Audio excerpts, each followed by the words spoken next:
Well, hello and welcome to another edition of Joe Ken Around. We are in a very different environment. In fact, we're probably in one of my favorite environments I've ever been in my life. Well, thank you. Because we are guests of Mr. Roman. Mr. Roman. That'll work. And Michelle of the Roman. No. This is my personal empire. Yes, this is the House of M. Yes, the House of M. If you're looking around like we are, there are collectibles everywhere. There are figures, there are action figures, there are comics, there are posters, original art, all kinds of things. Behind me, there's a wall full of... You guys can see what we're talking about. But how this all came about was Comic-Con.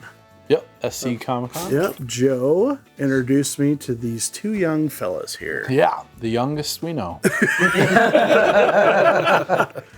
To my right is, for those not watching, is Brandon, who is a friend of Joe's, who I've gotten to know these last few get-togethers.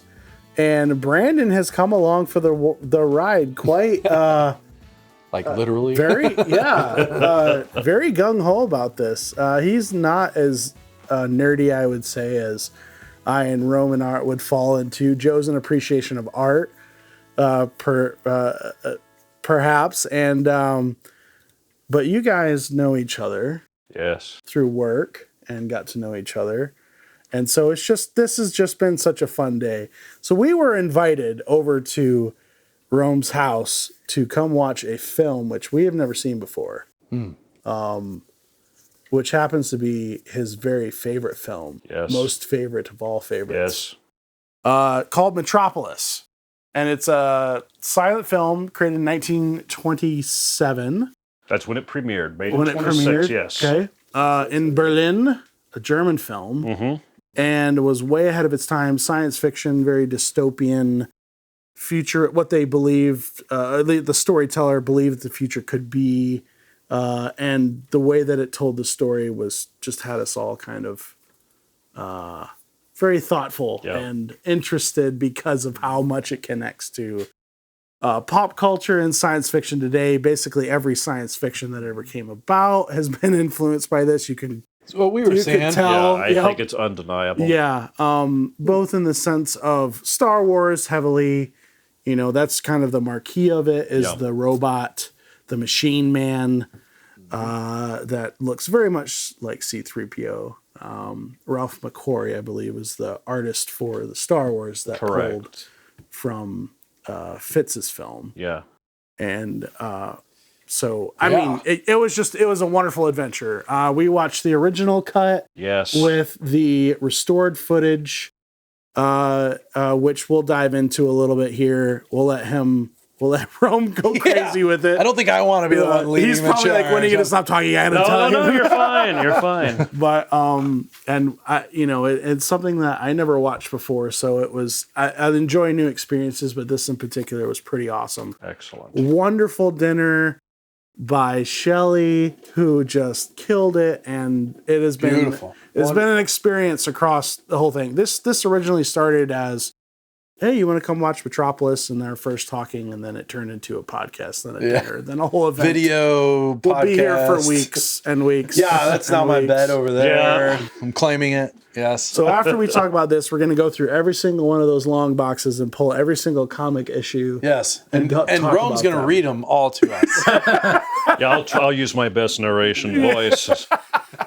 But without further ado, let's get into Metropolis. Okay. I want to hear your synopsis of Metropolis. Give us the packaged version first that we can put on our... What is Metropolis? Yeah, something to start us with. Okay. To tease people who don't know what it is or maybe just know a little bit. All right. Metropolis, simply put, is, in my opinion, and there are many across the world that share this opinion, it is the greatest science fiction film of all time. It's not the first. Right. But it is the greatest of them all. And you've seen it. I think if you were to if you were having to name the most influential science fiction film of all time, most people would say Star Wars. I still say Metropolis because influential and greatest could be different. Yeah, that's true. Could be different. That's true. I would say it's the greatest. Influential, I'm still going to have to side with Metropolis. That's fine. In this case, they're synonymous. For me, they're synonymous. I know they're probably not with the general population. But if you look at... They just don't know it. Yeah. That would be maybe a way of putting That's it. Yes. true. Okay. That's true. Think of the cinematic world and world cinema history as a pond. And it's a very smooth pond. Fritz Lang threw a boulder in the center. And those ripples, it made a big splash, and the ripples continue to this very day, bouncing back and forth between. Well, Fritz Lang is the director. The director. Of Metropolis. Okay. It was written, the teleplay was written by Thea von Harbo, who was his wife at the time. So they worked closely together. Okay. Right. Metropolis is one of the most expensive films at that time that was made in Germany by UFA, which was the film company. Was that your name in high school? No. Elementary. Ufa. Elementary. Oh, Ufa. That was UFA. I was gonna say that's what they were saying when they found out what they spent. What the budget was? Ufa. Yes, it was very expensive. Elementary. But You can see already why we have Brandon with us. Continue on. Yeah. so Color commentator. it was written by Thea von Harbo. It was acted. The actors were basically kind of a stock troupe, if you will, that Fritz Lang used. Fritz Lang liked to use the same actors and actresses. Rudolf Klein-Roga, who plays the quintessential mad scientist as Rodvang, complete with wild hair and robotic hand, had appeared in several films for Fritz Lang. Okay. The Testament of Dr. Mabuse, the Dr. Mabuse, the Spieler, the Gambler, Dr. Mabuse, Inferno. I won't say the original German because I'll butcher it. But he was a known quantity. The guy had the best villain eyebrows I think I've ever seen. I did notice that as well. I mean, They were not makeup. Because I assumed they were, and then when you said no, those no! I have a photograph of him. That villainous eyebrow is there. It's just toned down by the monitor. We're going there. All right. So the package. So now we've got what's happening with this film. All right. It so is this film is boulder. a vision of the future. Yep. And it's a future where I would say you basically have two classes. You have the haves and the have-nots. And the workers live in an underground city, and everybody else lives above ground. And the two worlds don't mix at all. They're pretty isolated. And there's almost a kind of a messianic message in it, because it's like, I think the author is realizing we have to have workers, we have to have planners, but between those, we have to have the heart, which is kind of the ultimate message, and it spells it right out there.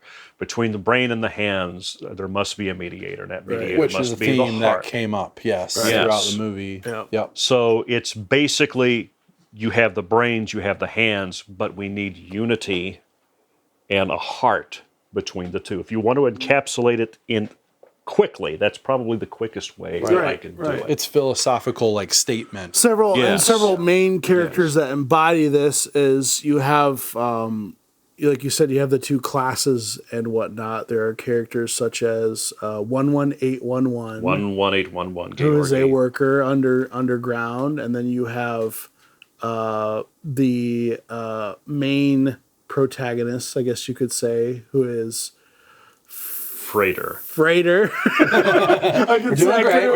I'm impressed. Yep, Frederson. Yes. Yep, who is the son of the master of Metropolis. Master of Metropolis. Not the mayor even, but the master. The master, because we don't know who the mayor of Metropolis is. Right. So he is the brains of the city. He's the planner. He is He's the ultimate in power. Very wealthy, and his son has lived a relatively uneventful life. Right. And I think in the movie you'll find that his life is... He didn't realize that his life was meaningless until he sees Maria, Right. who is the other, played Maria. ably by Bridget Helm, who is just lovely, and her eyes are just... Right. Her dynamic and very there. Yes. Yep. Because she plays multiple roles in this film. Yes. As This you is the see. key. This That what- is yes. correct. So But yeah. So Brandon, I was going to ask Brandon something too. go ahead. Ask Brandon. Well, I want to hear some of his take on what he was noticing with some of these characters, for it, perhaps. right. So for Like- Frater. Frater. It was right there. He's got to get the German right. Come on. Frater. What did you like about the Frater character? The Or son not as like, a, or the son not as like, opposed to like, the father. dislike, whatever. Yes. Yeah. Like, or what did What you was your notice? feelings on it? How did it make you feel? We keep asking that every That's like our new podcast. It's always that. How did it make you feel? We did an episode on UFOs. That's the first question I asked He asked Joe. me that. I was like, How do UFOs make feel you about feel? UFOs? He's like, what? I don't know. What? So thoughts Anyway, on sorry, on yes. Frieder, the son. what emotional roller coaster did you Oh ride? yes. He was someone that immediately you could connect with, right? Because he's a bit ignorant, but once he realizes what's going on, he sees these kids that are, and he's had some visions as part of it, but also seeing these kids and realizes, oh, these are my brothers and sisters. Yeah, he calls them these are brothers. people. Yeah. And he's above ground, they're underground, and he feels compassion for them. Like he wants to help them. That's his initial response to that. Yeah. And so, in many ways, you see the story through his eyes because of what's going on with the kids, and his connection then to Maria. Obviously, is a key part of it as well. Yeah. And it seems pretty clear. I mean, I think you would get the biblical allusions. Obviously, there are some very specific scripture quotes, but even without that, there's this idea of looking for a mediator, and pretty early on, he comes and essentially takes the place of somebody else. And so that the was messianic powerful. allusions are very clear, and so you're really endeared to him. Yep. There's a Prince and Pauper situation there where he comes down and takes the role of somebody Whipping boy. running the big circuitry clock there, who is responsible for matching these circuits back and forth for 10 hours straight. And so he switches roles there, and exactly. He immediately jumps into action, I guess what you could say. Whereas he didn't really have to think about it. He was shocked to find out even about the existence of the underworld, and then immediately went into action, went searching for it, looking for it. Now, Maria, that character... Okay, dynamics. I want to talk about dynamics with her because I was most impressed, I think, with her acting, actually, the more I think about it, than I originally thought I would be. And I think that's not always a fault of female actors of the past, by the way. I think they're given roles that somewhat set them into like a helpless moment, maybe something like that. Sure. Whereas with her, she could take on this like villainous kind of mentality and machine-like mentality. Right. And then an emotional, not as machine-like mentality, all within the same character, like essentially. Right. So Maria first meets Frater. I corrected before you said it. Frater. I'm not even going to say his name. It's kind of like playing Uno. You get Uno. I gotta draw again. First, Anyway, sorry, yes. he first meets her when? When does he first meet her?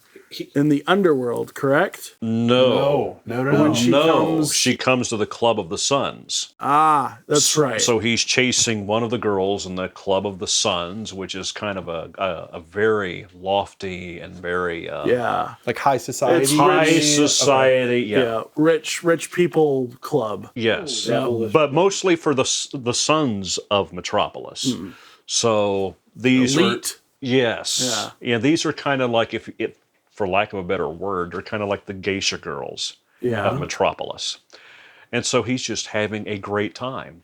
And then he sees Maria with all the children, And she is dressed differently from all the other women. She's wearing clothes. More clothes than anyone else. Dressed. She stands out because she is clothed. Right. And she's wearing very modest apparel. And she has all these urchins. I mean, the way the children are dressed. And she's brought them to a world that they've never seen and that they shouldn't be seeing. And not because, this is terrible. It's like the two cultures don't know each other. Right. Like that shouldn't have to have been necessarily. Yes. And she makes the comment, these are your brothers. And then I remember that part, yeah. Frater sees this and he's like, Frater. He is. He'll get it. He is. He is. Just think Darth Frater. And then Darth Frater. I like that. Oh, we're going to it. All right. Frater. Frater, I am your father. He's about to kiss a plaything. He looks and he sees this woman and they lock eyes. Right. And he is just drawn to her. So what is it that struck him? And I think it's because her purity. Her honesty. Yeah, this is like, okay, she's different. She's not play acting. There's something different about her. So that would assume that that's kind of what he's been surrounded with his whole life. Correct. This like facade. Floozies and, just people so enamored with their own culture and their Sounds own... nothing like today, by the way. No. I don't see how this applies to today at all. It's a quaint story, though. Right. Very quaint. Very quaint. So he makes that connection, and then he learns about the underworld, and then goes and seeks. We talked about how he went and traded places with somebody, and the story continues and evolves into a point where almost, like you said, biblical proportions of prophecies and the ultimately... I mean, spoilers on a 100-year-old movie, just about. But we're pretty much allowed to say the downfall of society, like the literal, like almost crumbling of everything, and almost the murder of an entire generation. Yes.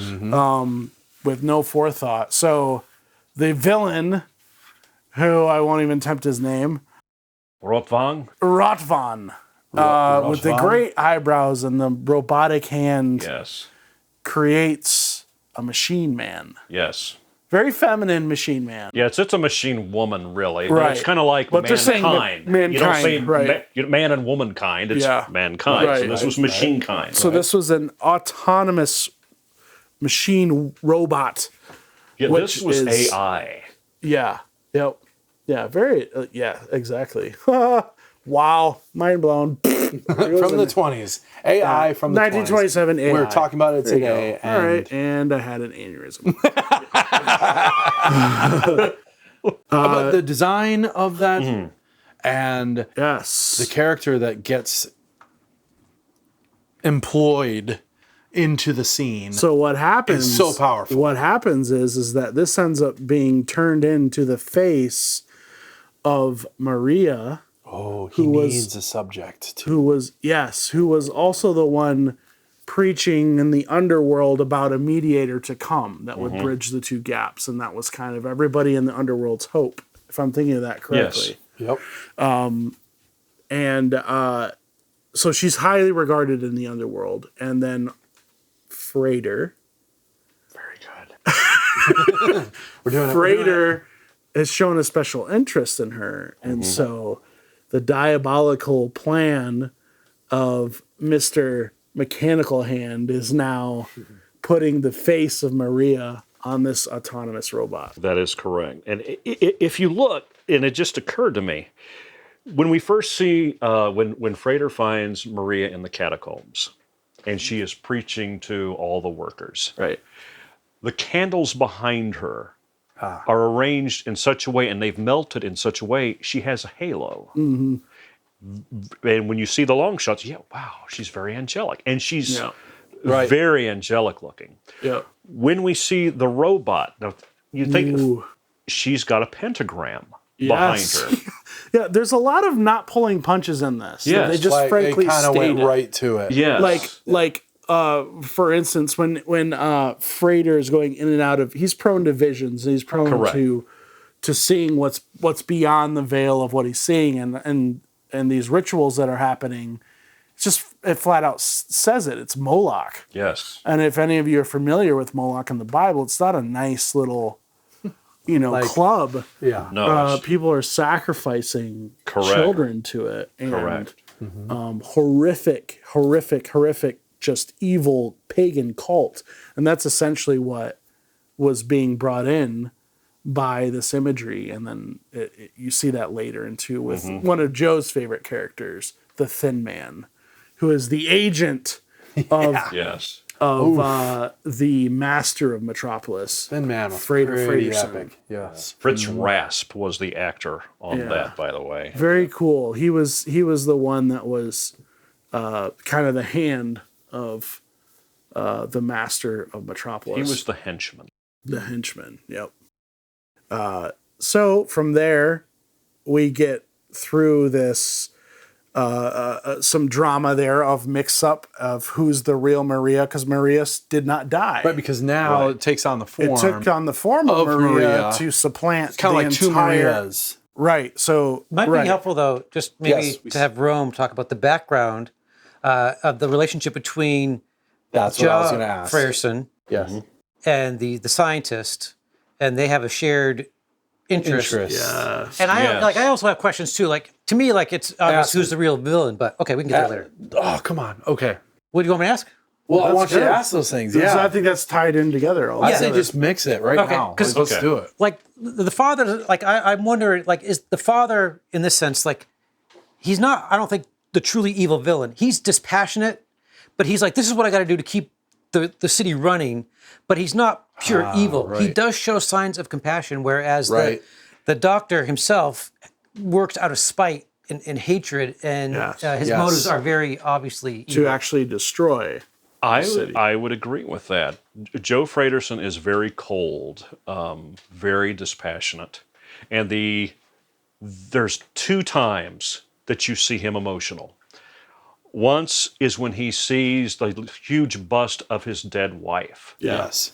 And you see him like he's on the verge of crying. You just see him really remorseful. Yeah. And then when Rotvang comes in, it's like, okay, I got to put the facade back on. Yep.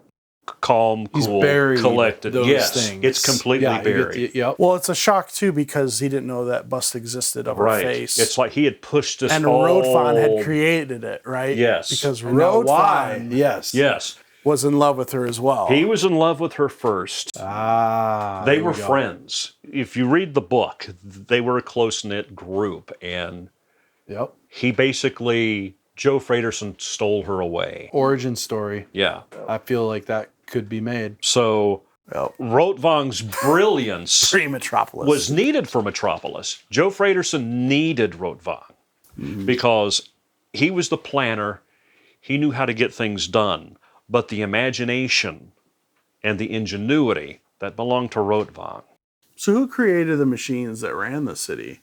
I would say that would be Rotvang that created it. Right. And it had some great fail-safes. If the workers stopped, their city gets flooded. They lose everything. Right. Which is a great foreshadowing. Connect that till just now. Which is a great foreshadowing of what happens once Rotvang makes the robot switch places with Maria. Yep. And then starts preaching, stop the machines, stand up for yourselves, the mediator's not coming. Yes. I know. Yes. And so on and so forth. We know this is a lot. Yes. And Brandon's about to chime in. Hold on to everything. Those of you who are listening, keep trying. This is a story within a story. What are they talking about? But I think we're doing fairly well. It was an awesome experience, and like describing it. Yes. Metropolis is public domain. Am I correct? The original. It just came into public domain this year, as a matter of fact, and for a lot of us, that fills us with dread because of what people could do with it. That is correct. But on the other side is you can go watch it. Yes. For anybody who's not seen it, you can go watch it. Go to YouTube and watch it. It is an incredible experience. Put a link in the show notes. Yeah. We can do that, yeah. He's going to do our data analysis and create an app for this and everything. He obviously becomes a showrunner for the entire production. And we kind of, I don't know if we did officially cut off Brandon on any of the. No, okay, you're good. Okay.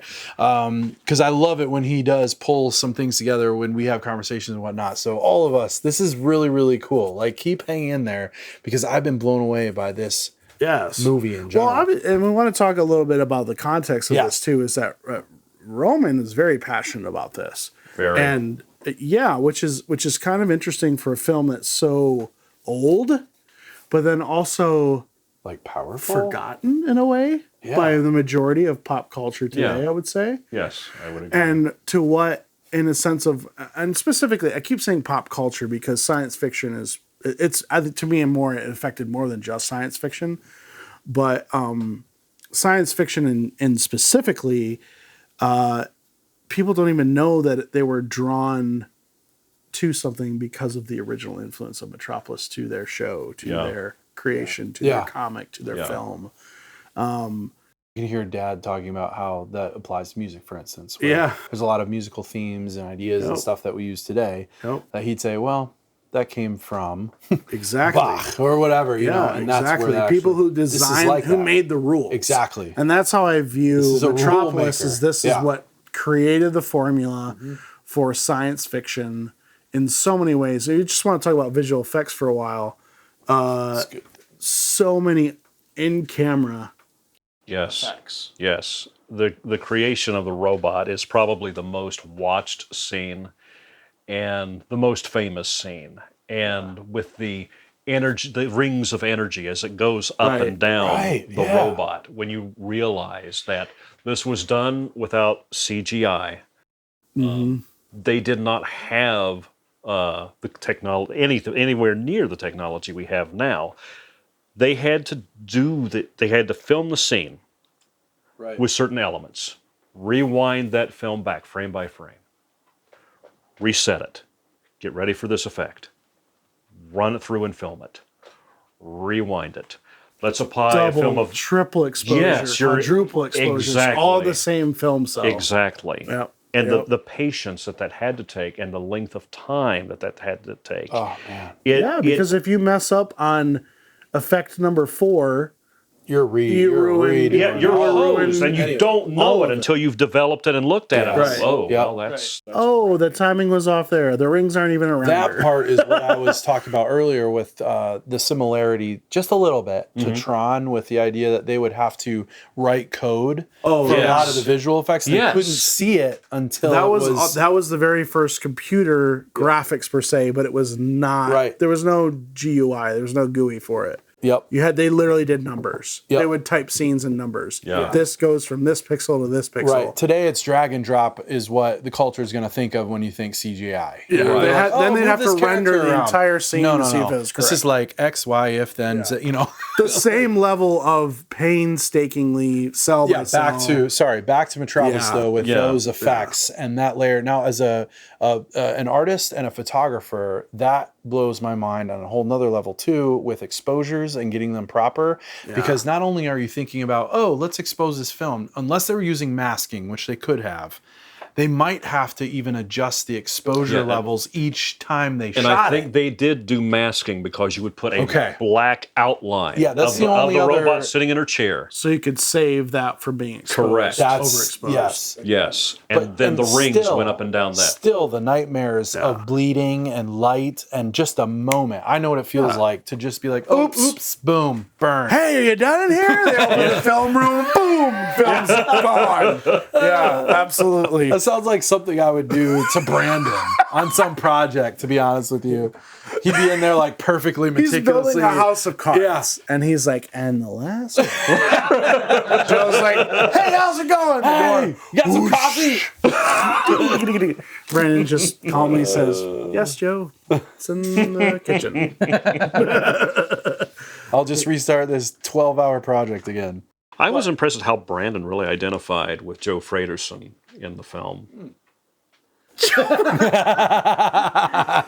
there were a couple of concerning moments when something very dark or something was said, and the only reaction we heard was Brandon laughing. Yeah, we can cut to those now, or if you've already seen them, you already know what we're talking about. What we're talking about. But those were fun. Some very almost dry humor kind of moments, you might call it. What were you laughing at specifically? Was it the finality of it, or like the obvious conclusion about how?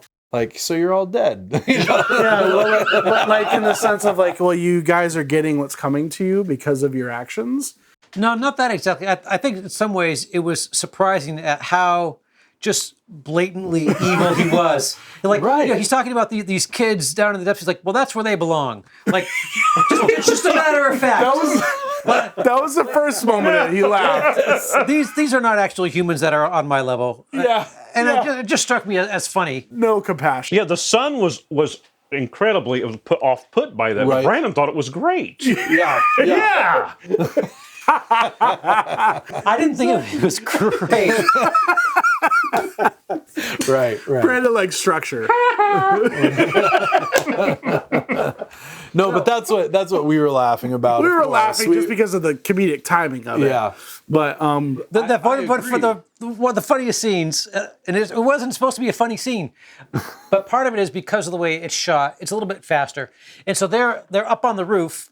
It's Maria and what's the scientist? Rotvang. Yes. Rotvang. And Frater. Okay. And Frater's, he's climbing up the ladder, getting to the top of the roof. End scene. Dun dun dun. And Maria's there, and Roy. I can never remember his name. We can go with Roy. Roy sees. We'll just call him Roy. So Roy is up on the roof. Just sees Freya coming up, and he just lets go of Maria. And she just goes down the roof. Yeah, well, he had her on her shoulders, right? Yeah. And as soon as he turned around, he drops her off the back. Like, ha! It was a little bit comically funny. The speed, almost like a Keystone Cop kind of moment. And I had tears rolling down my face. And here, she might be dying, and then Freya falls, and it's a very kind of intense moment. And I just. Well, I think the way it was shot too, it made it look super steep. Whereas, because of the angle, so it was actually like this.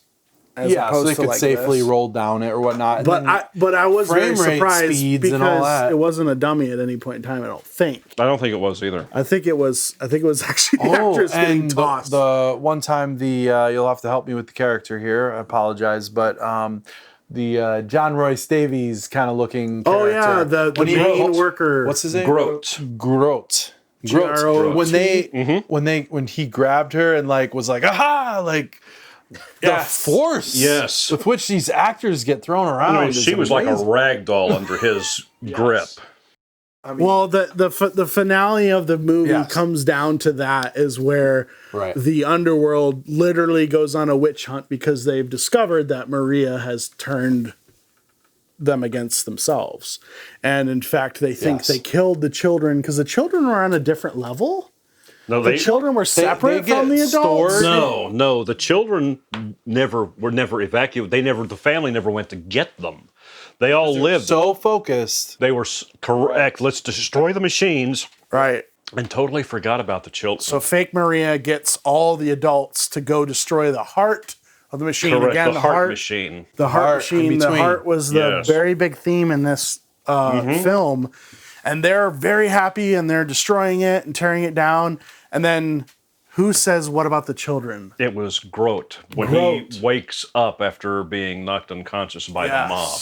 Where are your children? It's the question he asks. Fools. And that's kind of wakes them up. And then they're like, what? Our children, and they've realized that the city has been flooded or fail-safe. The fail-safe kicked in. Everybody they left behind is dead as far as they know. Yep, and so they immediately want to burn Maria at the stake. Burn the witch. Once again, we can appreciate range. Yeah, we can appreciate a good witch burning. I'll just say that. My goodness, right, Brandon? He's like, that's his favorite part of the movie. Burn the witch. But poor Brandon. But what was cool though is how many stories they wove in at the same time. Yeah. Because real Maria, like Star Wars does with all the scenes. Star Wars. Just saying, they always have a space battle. Sure, yeah. And they have, right? Okay, continue. So real Maria goes and saves the children by ringing an alarm to bring them into the middle. Correct. To then be evacuated by her and Freighter. And up these long. Yes. Don't forget about Josephat. Joe's the Fat. Hey. Yeah, now. Joseph. Sorry. Josephat, which was kind of a cool piece because he was in the high council room, you would say. Yeah, he was the number one secretary. Yeah, but he ends up coming in to be a very big part of the connection to 11811, which 11811. Yeah. 11811. 11811. Yep. Who was the guy he took the place of? Freighter did. Correct. And that's how there's the connection there. So they save the children, but the parents don't know that. Correct. So they go to burn Maria at the stake. Yes. On a bunch of cars. Yeah. Well, they're chasing the real Maria. She escapes into the crowd just as the false Maria, who is celebrating and cavorting Yep. with the people from Yoshiwara, and they grab, fortunately, the correct Maria. Yes. But the other one is running to hide. Would you call that justice? Would you call that fate? Would you call that?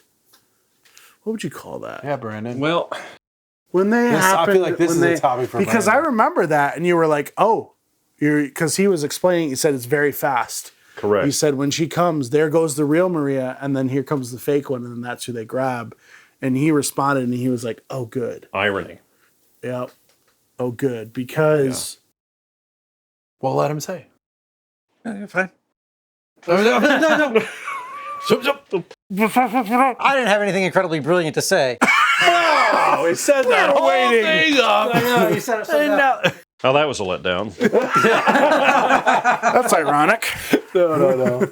I have to have some bad moments every once in a while, otherwise the expectations are too high. So I can't have everything I But say I be mean, brilliant. he did say he was like, "Oh, good," and I felt the exact same way because I was like, "Oh man, I hope they don't burn the wrong one." And then it's I thought that could have been part of the story coming up, right? Yeah, that because- would put tension again. because into the they don't really hold punches. You know, you have a pentagram and the evil robot lady and a Death, life, very wicked happiness, pagan darkness. ceremony happening, but like, but they use that to really like, and they match it with Freighter's visions of like, Yes. this is utter paganism and our society is going to go like down the tubes. killing the children. Yeah. All of that stuff. Yep. Well, literally, is an image of people being sacrificed to Moloch. Yep. And that's what throws him into action. You know, he's like, "What is going on?" Yep. So when they do grab the real one, Which was irony. right, which was irony, but justice and the fact that Yeah, you were asking about that. Why were you zooming in on did that? I think the irony would have been if they grabbed the wrong one. That's true. Yeah. That's Yeah. true. It was It's yeah. false irony. Reverse irony. I guess more my question is more like a statement or an idea of like, she gets what's coming to her, or the robot does through a different means through a than you different expected. means. Yes. Yep. So I Sounds was very asking, interesting. was it fate? Was it what? Was it God? Was it what caused that to happen? That's why I said you had to answer it. I was thinking we could ask Alanis Morissette if it was irony or not, but Isn't it ironic? don't you think? Yes, exactly. Oh my goodness. We've been relying on Brandon for months. That's beautiful. Awesome. Yeah. Well, what do you perfect. think To your it was? destruction. What do you think caused that? Well, it was not random, so I guess you would have to, because of all the has to other be fate, all right? the other imagery that we were seeing. Is it a statement from God? Because Yeah. Is it a statement from God? because That's a we good- did good way have to put Theo von it. Harbo, who was Catholic, writing this, and the choosing of the Christian imagery from the Book of Revelations and what have you. Yep. Which were actually quoted, by the way, Yes, in the and actual film. The can pause too. Okay. the reference of the false Maria being the whore of Babylon, and she meets a similar fate. She's put down resoundingly, but the real justice probably doesn't really come until Rotvang is taken out, the person who instigated all of it, because the false Maria being yeah. a robot, that he set in motion Right. for the express purpose of killing the son of Joe Fredersen and bringing his city to ruin. And he partially succeeded in that. And justice is finally met out. His demise is coming. The robot is taken out first, and then he falls to his fate.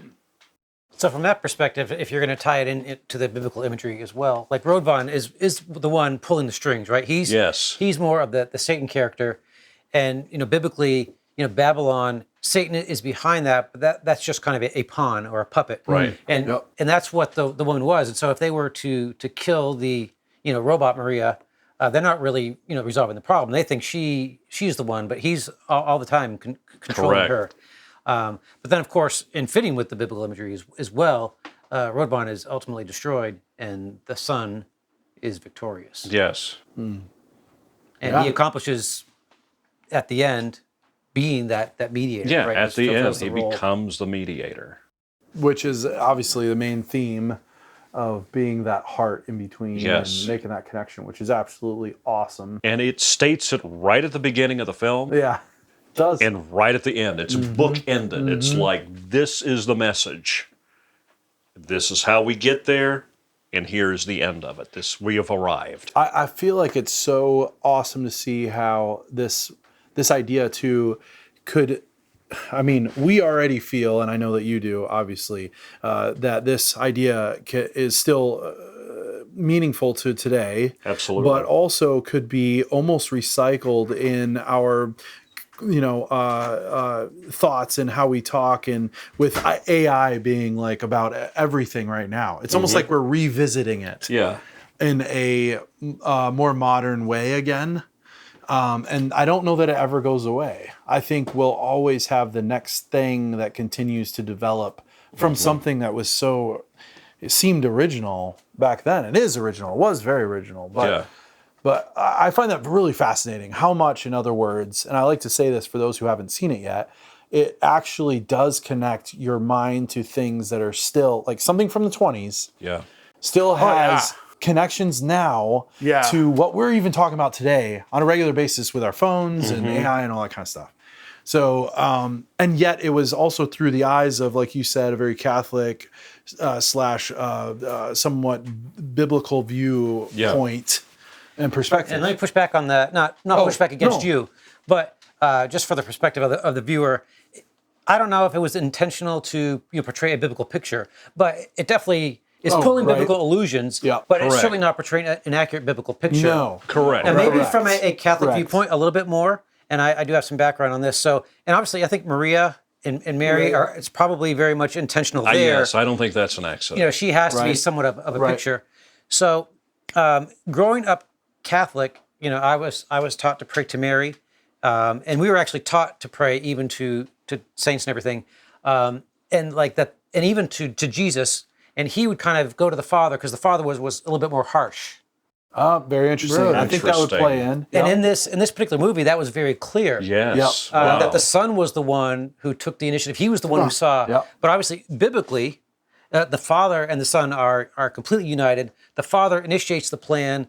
The Son, gladly, willingly obeys the Father, and it's working together. But here, it almost sounds like the disjointed Father God, he's a little standoffish, and No, that's good, because I wouldn't want to come off as saying that, like, make sure you go to Metropolis to get a good biblical particularly when you talk about the Tower of Babel. I mean, that's not exactly following. Hey, check our show notes for our new website, the Metropolis Bible Study.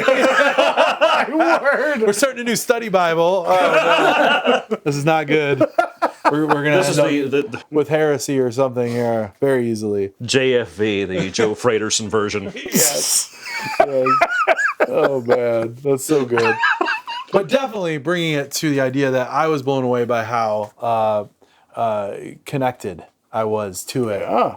Way more than just, Well, and we discussed this at dinner. That Joe and I had a childhood, and you guys that are listeners and our faithful thousands upon thousands of listeners. Wow. Yeah, I impressed him. That almost blew my head off. Know that like we had an interesting, very cool childhood. We kind of grew up old. We watched old movies, listened to old music, and in a good way. Like we had a culture that, we were not born into. We got to learn about history through cinema in a lot of ways, through a lot of comedy. We talked about Jerry Lewis and stuff like that too, but also just like old drama movies. And so I was not off put by the fact of it being a silent film.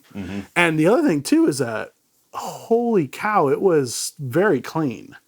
In the sense of like how amazingly restored that footage was, and from its quality was 1920. outstanding. Just amazing.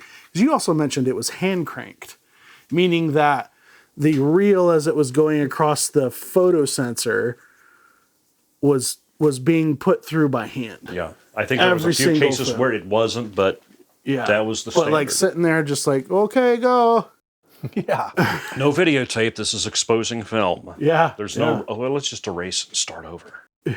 Yeah, very expensive. I don't think that the average filmmaker today could operate in that kind of a world now. Oh, no, not on that scale. No, you don't. You have to be too precise. I remembered something that I think would be back to the special effects a little bit, by the way, connected to that. Very difficult to do now. You had mentioned a couple of techniques I think that were used in some current in some Disney films, for instance. Yes. Cinderella with the plates. I think it was the particle camera. Was it? Oh, that's what it's called. I think is what it was called, the particle camera. So something similar to that was. Explain that a little bit. There was. I have always been annoyed, and I'm not going to. Yes, I am. I'm going to. We're going there. I'm going to Disney bash for a minute. Oh no.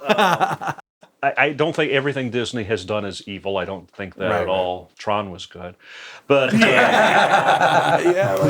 and he's talking about 1981 Tron. Yes, the original. The original. So I'm guessing at that date. I remember watching a documentary where basically the Disney company was taking credit for, we invented the particle camera, which allowed you to have multiple plates of glass, and you would have animation, and it gave you a 3D effect. Well, that's all fine and dandy, but Carl Freund and Fritz Lang did it several decades earlier. Exactly. You see that in one of the earliest scenes of Metropolis, when we first see the Club of the Suns, and they do a pan of the club. And you just see there's foliage and stuff that's blurred out of focus, and they're moving different rates. Different rates. Definitely. Yeah. And it was such many people would consider it a throwaway scene. But it established where you were, what kind of opulence you were dealing with. But that technology they had before Disney. Yeah. And the other thing too is that we do not have the ability to feel what people felt like when they watched it originally. Yeah. Because we have been so stimulated by media and content and film and television, and we just take it all for granted. Yeah.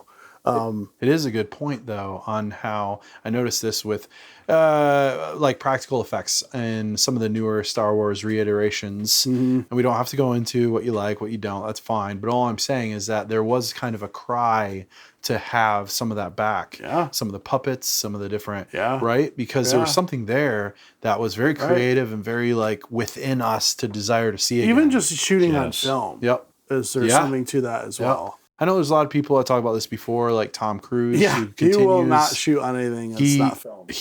That's awesome. Almost entirely. Obviously, there are some scenes I know that he has to use smaller cameras and whatnot when he jumps, or it's not like they've never used anything. But his whole point. I've seen him jump with a film camera. Yeah, they've done. Don't put it past him to do it. They do that. They shot with IMAX when he jumps. They shoot with IMAX. It's crazy. It's crazy. Wow. Film. One other aspect, more from maybe plot point and thing that he brought out into some of these pop culture things we're talking about is the mob mentality that was shown multiple times, where they were ready to kill the son at one point. Yeah. And then they show their absolute despair when they think they're going to lose their children, and then they're ready to kill Maria. Yeah. Really without thinking. No, they go from grief to hate, like that immediately. Yeah, and so obviously, pendulum swing, right? Yeah. Social media nowadays. Someone commits a sin, so to speak, against the what's correct, and everybody's just ready to deal with that. But in other ways, that's nothing new. Like there was, Jesus had the triumphal entry, and then and everybody's throwing the palm trees down, and they're ready to crown him king. And a couple days later, they want him dead. They're calling for him to be crucified. So, and in many ways, it shows that people don't change, but they're very, very easily influenced. Yeah. Right. There's maybe a couple people that think, and the rest of the people follow. Yeah, it makes you want to recognize that in yourself. I think that might be a good part, an aspect to it, in the sense that you want to, avoid that, obviously. But I found that to be pretty powerful of a thought, too. We all kind of noted that with the mob mentality. I think that's really good, though, because to know that it was they were telling that story like that back in the 20s. Yeah. And it was that effective. Yeah. There's so much that we connect with through the film from the start to the finish, both in the sense of like there's evil overlords that still exist. Yeah. There's the worker people who are just killing themselves every day, who are underappreciated, not even know that they exist. And then there's people in the middle who are maybe just don't know what's going on, but when they do, how they react is important. And with Frater, how he reacted was correct. And with other people, it wasn't so correct. Yeah. And like identifying with the different characters, I like how we brought up how some of the characters were mostly like in a state of being not necessarily just pure evil, but kind of ignoring society in ways that they shouldn't, but then had that little glimmer of hope. Yeah. And that's that like redeemable quality that are oftentimes... Kind of like the Thin Man. Okay, yeah. The Thin Man, because there's this... He is very dispassionate, like his boss. Mm-hmm. But then when he's hearing what his boss is planning with the workers, it's like, I'm not so sure. You see him start to waver. Now, that you did not see until the found footage. Yes. Yeah. The found footage. We have not talked about that, have we? No. We haven't. So, in what year? I believe that was 2010 that it was discovered, and then they integrated it in 2012. But over 20 minutes of footage that was missing. Yes, they were from able the original to add cut, and that they were able to add in. And I like this part, and correct me if I'm wrong, but it was basically stolen footage. Correct. And so somebody pirated it. Yeah. And because an original pirater of film. But it worked for good. Yeah. It actually worked out for us to watch. It was good old pragmatism. The film was sent to a theater owner in Argentina. He liked the film. He copied it. And then the original gets sent, but he had a copy of the original. It's easy to tell what's not original because it's a copy of a copy. It's all scratched up. There's certain things they could not repair. But it added a little bit more depth to some of the characters. My goodness, and the Thin Man, or Slim, as he's referred to in another version, gives him a little more... Okay, he's not as bad as you think. Right. There is his heart is there somewhere, and it starts to kind of like change. Darth Vader. It starts to change a little bit as the film goes, but you don't see it without the found footage. Right. And when he's taken these orders from Fraterson, and then when Fraterson is like asking, "Where is my son?" Yeah. Instead of answering the question, he basically admonishes him. You see that hand come up like clerically, and thousands will ask you tomorrow, "Where are my children?" Yeah.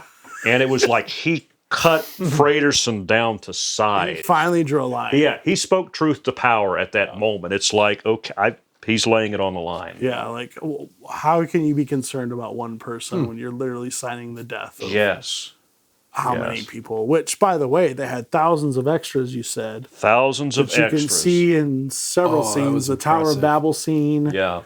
The children scene. That was a lot of kids. And the workers running after Maria. The revelers from Yoshiwara's. I mean, it was and you said they had shaved their heads too. So this isn't just like just be here on set. No, we're gonna shave your head. We're gonna shave your head and you're gonna wear shorts. I'm fine with it. I'm fine with it, but not everyone is. Yeah, I could get away with it. We could definitely get away with it. I'd have some second thoughts. Let's talk a little bit about the score.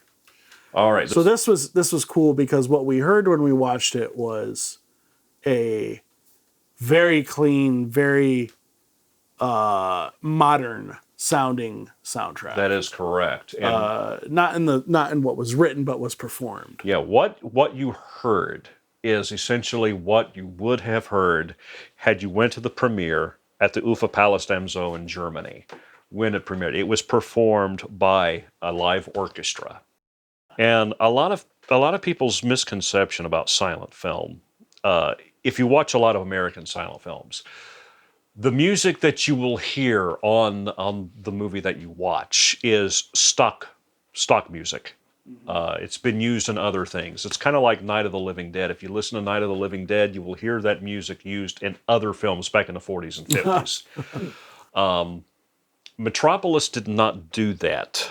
There was a composer, Gottfried Huppertz, and for me, he is on the level of John Williams. And I think John Williams is the master composer when it comes to modern motion pictures. Huppertz's work is right up there with that. The characters each had their own leitmotif. They had their own theme. I've seen it enough that I don't have to see what's going on the screen. I know what's happening because of the music, because I know, okay, Rotwang is right there, and now Fredersen is leaving. How many times have you seen this film? Oh, good night. Like today.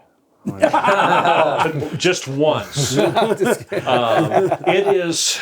I have a category of film that I call cinematic comfort food, and it's one of those things that I can watch and consume anytime and be happy. I have probably seen that film. What would you say? Thousands times? I mean, multiple times a week. Yeah. Yeah, because there's multiple versions, so I can pretend I'm watching it. So it's kind of like Bluey with my kids and everything. How it's just kind of generally on in the background. Yes. When we had friends over to watch it one time, I had both versions. I had the 1984 version playing on one TV, and I had the original playing on the other. Of course, yeah. And I count that, so I've seen it. I've seen it possibly over 1,000 times. I never tire. And it all comes down to this one big question, right? So when we first came over and started discussing it, you mentioned that this film changed your life. It did. And we talked a little bit about it. You gave us a synopsis of kind of what it meant. But I want, as we kind of wrap this up here, how did this film change your life? All right. The way we found it was accidental. My wife got it from Shelley got it from the library, and she thought it related to Superman, and I'm a big Superman fan. Yes. And which is another reason why we're here. Yeah, we put in the VHS tape in the VCR player, and that was something that you would watch movies on back years ago. For the kids who were listening. Yeah, the kids who were listening. Yeah. And the movie started, and I am hearing great 80s music, because I grew up in the 80s. And I am watching this film, and I had seen bits of it before on an old tape that my dad had, and it did not hold my interest. The image quality was terrible. Right. But then I saw this, and it blew my mind.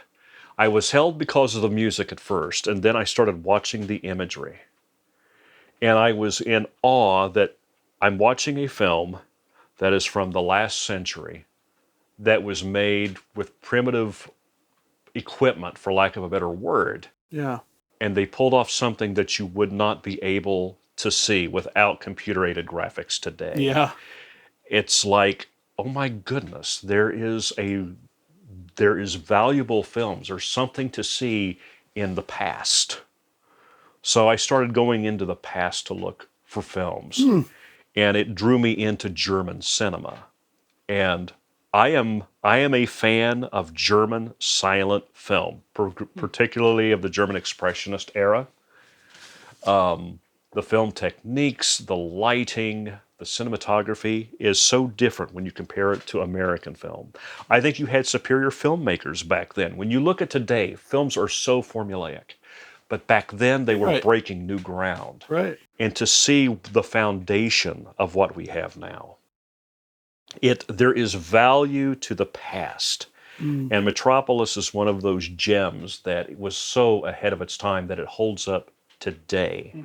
So I like to look for old films. It changed me in that route, in that I don't see modern films the same way, and I don't have the interest in modern films. I was going to as say, had. because when you really become a child of history, when you start putting history as your teacher and you dive into it, it's kind of hard to stop being taught, because you want to constantly be learning. Yeah, I can't unsee Metropolis. Right. Yeah. It changed. It was a paradigm shift in how I view entertainment. So would you say it made you, it changed who you are because of what it made you seek after? Yes, Yeah. And it changed, and you found a passion that wasn't there before. that is correct. I was a Star Trek fan. I would say before I saw Metropolis, the biggest science fiction thing that I got into was actually the original series of Star Trek. Then I see Metropolis, and I am introduced to a level of science fiction that I did not know was possible back in the 1920s. And realize that this film, where the robot and some of the set design Yeah. could easily plop down into a modern film today and think, oh, that's impressive looking. But they were doing this decades ago. Nobody is alive anymore that worked on that film. Right. Yeah.